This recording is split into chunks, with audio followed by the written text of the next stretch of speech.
Naam, mtazamaji, karibu kwa taarifa kamili. Raila Odinga Jr. ameteuliwa rasmi kuwa kiongozi wa familia marehemu Raila Odinga katika sherehe ya kitamaduni ya jamii ya Waluo ambayo ilifanyika nyumbani kwake marehemu Raila Odinga huko Bondo katika kaunti ya Siaya.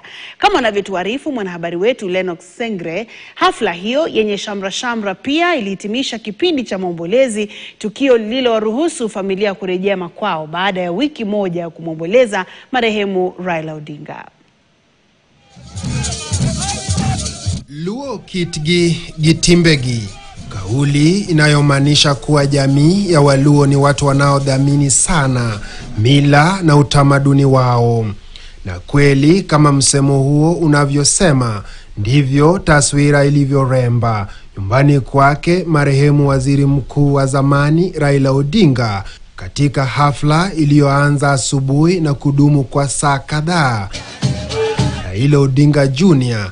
aliapishwa rasmi kama kiongozi wa familia ya Raila, tukio ya kitamaduni lenye uzito mkubwa katika jamii ya Waluo.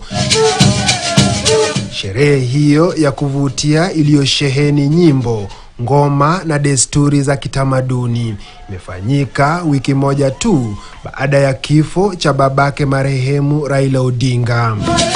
Kwa mujibu wa seneta wa Siaya kakake mkubwa wa Raila Odinga, Oburu Odinga, hafla hiyo ilihusisha rasmi kukabidhiwa kwa Raila Jr. jukumu la kuongoza familia baada ya kifo cha Raila. The seat of the power of the home, he is now the leader of this home together with the mom.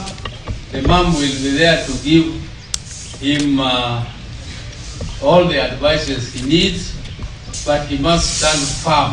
Shughuli zilianza kwa Raila Jr. kunyolewa na nyanya yake wa kambo, kitendo chenye maana ya kuzaliwa upya katika utamaduni ya Waluo. Kawaida unyoaji huo hufanywa kwa kutumia makasi au wembe wa kienyeji, ingawa kama wengi walivyobaini, nyakati sasa zimebadilika.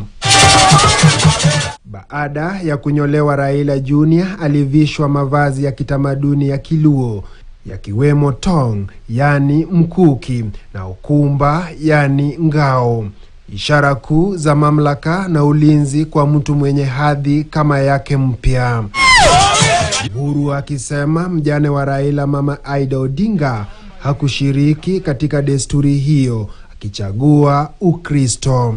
I know Mama Aida might not want to be shaved, but Junior will do a little shaving for you. Lennox Sengre, runinga ya KTN.